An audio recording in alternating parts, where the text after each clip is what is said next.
Hello, good morning students. So today I will take some remaining parts of leads, that is entropion and ectropion. The treatment part will be covered in your tutorial classes, so I will be covering only the definition and the related causes of entropion and ectropion.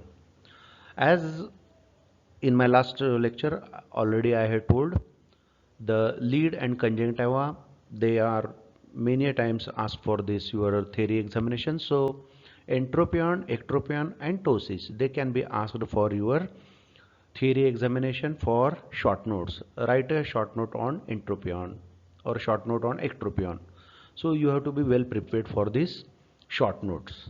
So I will be covering the part without treatment. So entropion is in-rolling or in-turning of lead margin. Generally it is a lower lead margin. So in this picture you can see this sclera is exposed a little bit and there is a in-turning of the lower lead margin. You can see the eyelashes, they are turned in. So in anatomy or in my clinical classes, I have told you that what is the normal position of the eyelid. So the upper lid, it covers the 1/6 part, or you can say it is covering 1 to 2 millimeter of the cornea at the 12 o'clock, that is the upper lid, and the lower lid, it just touches the limbus at 6 o'clock. So this is a normal, you can say, arrangement. So the upper lid and lower lid, the distance between two is called as a palpebral aperture or palpebral fissure. So normal position of sharp posterior border of intermarginal strip is essential for integrity of the tear film and for maintenance of healthy ocular surface. So you know that the tear film is important because that is the first refracting surface when the light enters into the eye or through the cornea. So the normal position of the lower lid is important, so it will maintain the tear film. So entropion or inward rolling of the lower eyelid is caused by disparity in length and tone of anterior skin muscle layer. You know that the lid is divided into anterior lamella and posterior lamella. So anterior lamella consists of anterior skin and muscle, that is orbicularis oculi muscle, and the posterior lamella, that is tarsal plate and conjunctiva. So natural course of entropion is progressive. So in this picture we can see this anterior lamella and posterior lamella. Just I have told the tarsal plate is in the posterior lamella and you can have a meibomian gland and meibomian duct in the tarsal plate, and anterior lamella consists of the skin and orbicularis oculi muscle. So in this anterior lamella you can have a orbital part, then preseptal part and pretarsal part of the orbicularis oculi muscle. So the types of entropion, they are senile, cicatricial or cicatricial, spastic and congenital. So how you grade entropion? Inward rolling of lid margin, only the posterior lid border is interned, that is grade 1. When there is interning of the intermarginal strip, that is grade 2, and whole lid margin including anterior border is interned, that is a grade 3. So in this picture you can see there is a orbital septum, then medial palpebral ligament and lateral palpebral ligament. So whenever there is a laxity of this palpebral ligament, and if the tone of this orbicularis oculi is weakened, you can get the interning of the lower eyelid. So in this picture you can see the three parts of orbicularis oculi, that is orbital part, pretarsal part and preseptal part. So what is lower lid retractors? So this is a picture, just study the picture and just read the Next slide. So the lower eyelid retractor is a fascial extension from the terminal muscle fibers and tendon of inferior rectus muscle. It splits to envelop the inferior oblique muscle and reunites as the inferior transverse ligament, that is called as a Lockwood ligament. The bulk of the capsulopalpebral fascia inserts on the inferior border of the inferior tarsus.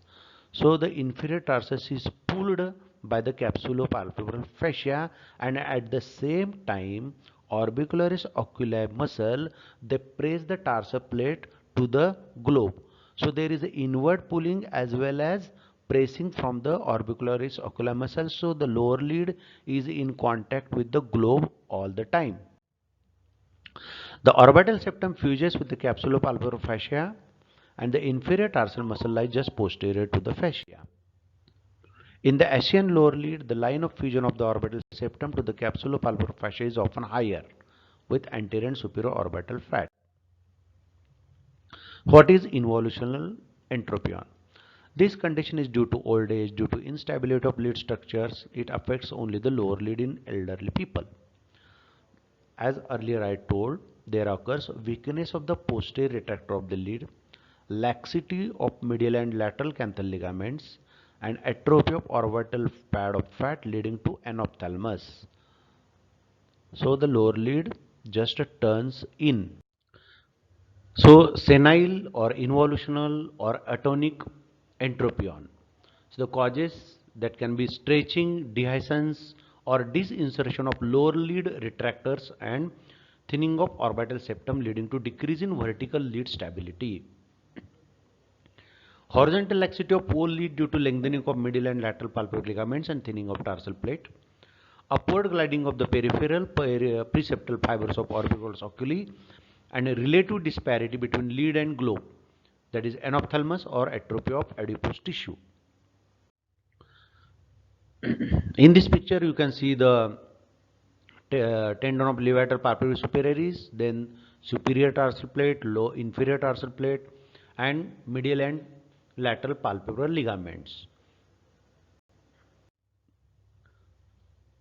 So in this picture you can see there is a overriding of preseptal orbicularis. The in the figure, D is orbital part of orbicularis oculi, E is preseptal, and F is pretarsal. So there is overriding of preseptal orbicularis oculi over the pretarsal, and so the lead is interned. In involution entropion, again there is another picture. There occurs overriding of preseptal orbicularis muscles over pretarsal orbicularis that leads to forward rotation of lower border of tarsal plate. So if there is a forward rotation of lower border of tarsal plate, it means the upper border will turn in, because there is overriding of preseptal orbicularis oculi over the pretarsal orbicularis oculi muscle. Again in this picture you can see the involution entropion.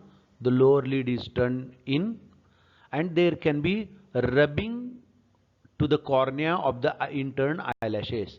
So the condition can be like a trichiasis.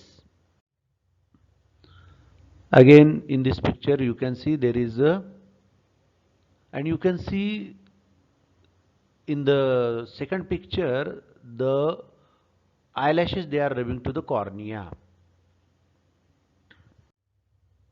What are the symptoms of entropion? The foreign body sensations, watering, redness, pain, photophobia. These symptoms are due to rubbing of ocular surface by misdirected eyelashes.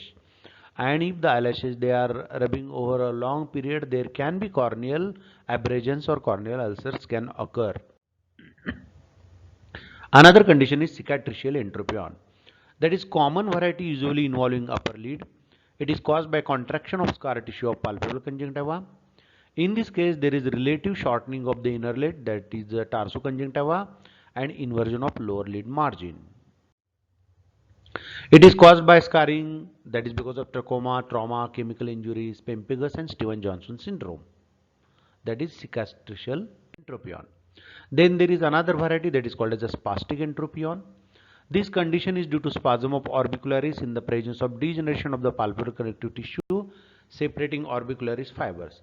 The spasm is induced by local irritation in inflammatory and traumatic conditions.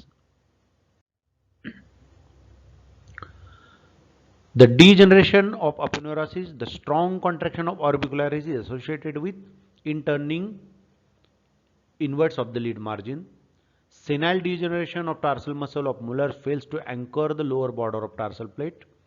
Orbicularis rides up on tarsal plate and there is a horizontal lead laxity. All these mechanisms can occur in a spastic entropion case. Generally, this condition is found in elderly. Tight bandaging may cause spastic entropion postoperatively.